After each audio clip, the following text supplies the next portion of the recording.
Hello everyone, this is Varaprasad and I am presenting you the daily current affairs which are useful for SSC, RRB and other government examinations. Let us start the session. DRDO, Defense Research and Development Organization of Hyderabad, Telangana, developed an artificial intelligence based attendance application which allows non-contact based personal verification using facial features of the person in the wake of COVID-19 pandemic. This is shortly known as AINA. AI means artificial intelligence and NA means enabled attendance. AINA can be deployed with minimum upgradation to the legacy attendance infrastructure with RFID radio frequency identification readers. AINA can be installed on a normal desktop computer with a GPU graphics processing unit based display adapter.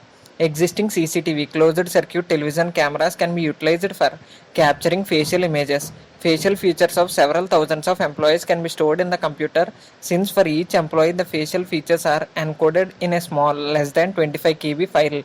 The system is fully scalable since the time for identification and verification for each person remains constant. Even as the number of registered personnel increases, it is fully secure as it works as a standalone system and does not require any connection to the internet.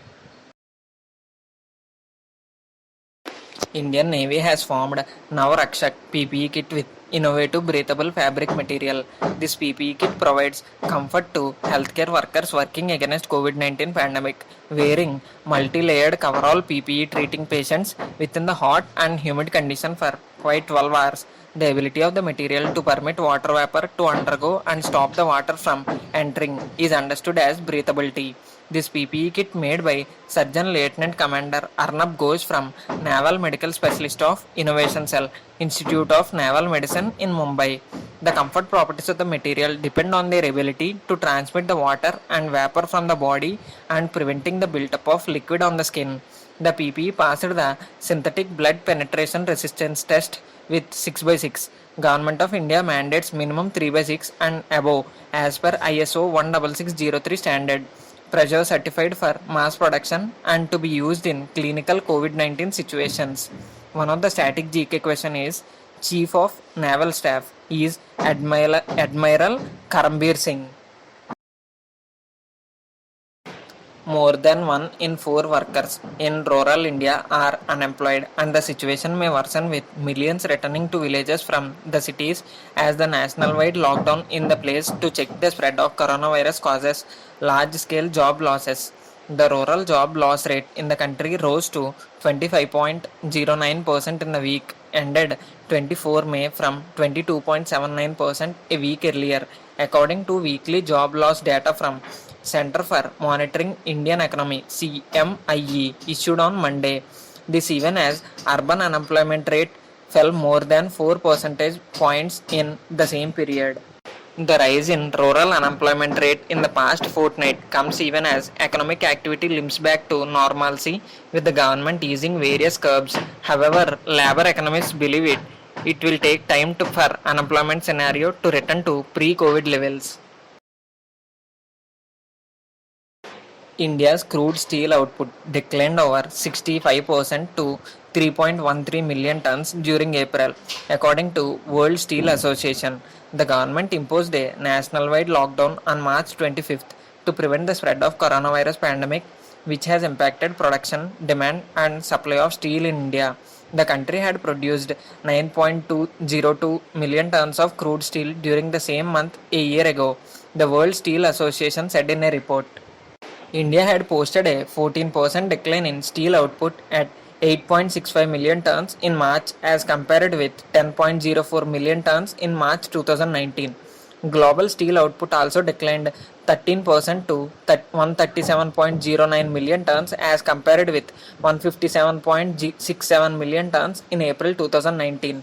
Due to the ongoing difficulties presented by COVID-19 pandemic, many of these figures are estimates that it may be revised with next month's production update, the global industry body said. ICRA pegs GDP growth at 1.9% in fourth quarter and 4.3% in financial year 2020. ICRA has projected the economy to grow by 1.9% in fourth quarter against 5.8% a year ago, and 4.3% in 2019 to 20 against 6.1% in 2018 to 19. Earlier, the second advance estimates of government pegged the growth at 5% in 2019 to 20, but analysts had doubted that number. The second estimates came in on February 28. After that, there was a lockdown of roughly 10 days in March. The sudden pause in economic activity in many sectors after the commencement of the lockdown and its associated impact on profitability are expected to have dampened GDP growth to 1.9% in fourth quarter of financial year 2020, despite the healthy trends in the Rabi season, ICRA principal economist Aditi Nair said. Aditi Nair also said that the impact of COVID-19 outbreak on travel, tourism and hospitality government expenditure compression amid revenue shortfalls in March 2020 and subdued credit growth are expected to have adversely impacted service sector performance in the fourth quarter of 2019 to 20. India and Israel have decided to join forces to develop rapid testing systems that can conduct COVID-19 tests at under a minute, in highest level of R&D cooperation between the two countries. Officials said the process had started and they have hoped to be able to come out with a test that would allow people to safely step out and resume normal life. Announcing the new project, the Israel Embassy in India tweeted on Monday discussed joint R&D for rapid diagnosis based on big data and artificial intelligence technology to enable a rapid return to routine. This is part of vision of Israel PM and PM of India for wide-ranging scientific cooperation between India and Israel.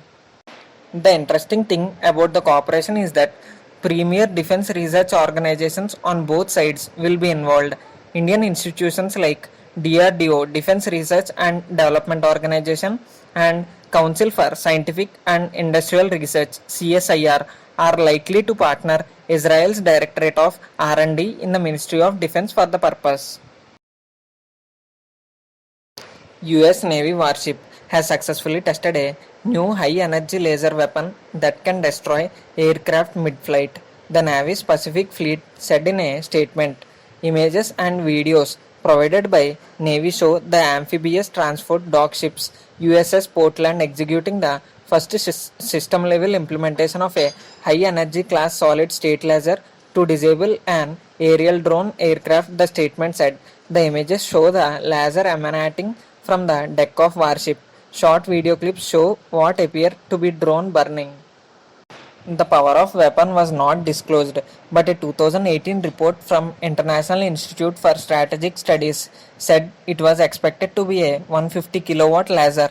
By conducting advanced at sea tests against UAVs and small crafts, we will gain valuable information on the capabilities of solid-state laser weapon system demonstrator against potential threats, Captain Carrie Sanders, commanding officer of Portland, said in a statement. With this new advanced capability, we are redefining war at sea for Navy. Indian Association Uganda IAU and Indian Military Advisory and Training Team for Uganda People's Defence Forces have jointly set up Military War Game Center called India at Ugandan Senior Command and Staff College in Kimaka in Jinja district of Uganda, with the cost of over 1 billion Ugandan shillings or $265,000. The center was inaugurated by Ugandan President Yoweri Kaguta Museveni. The cost of the project was funded voluntarily by Ugandans of Indian origin that will help make the center's region a long-lasting symbol of the special bond that both the countries share. The center will not only help the college but also strongly support UPDF's transformation. In addition to Uganda, the East African region will also be benefited in training peacekeeping troops that would cross the continent and beyond. The IAU donated a vehicle and other equipment to Uganda to help in medical services during the battle against coronavirus. Chief Minister Shivraj Singh Chauhan on Friday launched the Shram Siddhi campaign in Panchayats of Madhya Pradesh through video conferencing. The campaign guarantees jobs to all workers whether they have a job card or not.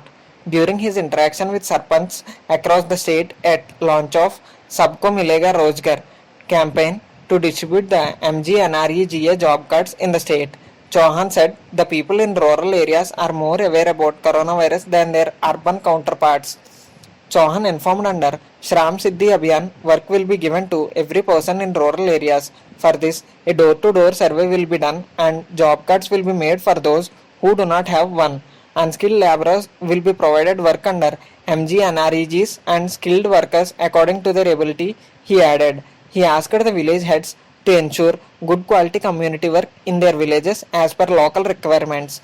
Panchayats doing good work will be awarded with first getting a prize of 2 lakh rupees, second 1 lakh rupee and third 50,000 rupees. The awards will be given for making the most job cards, getting the maximum number of laborers to work, starting the most jobs, constructing structures of highest importance and works of highest quality. Mizoram cabinet has granted industry status to sports. This step has been taken to invest more in sports in order to generate employment and increase value. Granting industry status to sports is expected to help the state in meeting to the requirements of sports persons and others involved in the sector. Giving the industry status to sports would also ensure sustainability, proper registration as well as management of sports. With this move, the sports and its infrastructure will be eligible to avail the facility of subsidy, loan, and assistance from the private and government sources. Some of the static GK questions are: Chief Minister of Mizoram is Joram Tanga, Governor is Sridharan Pillai.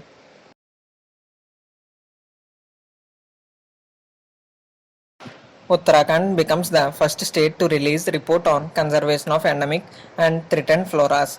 This is to highlight its conservation efforts to save over 1,100 rare plants from extinction.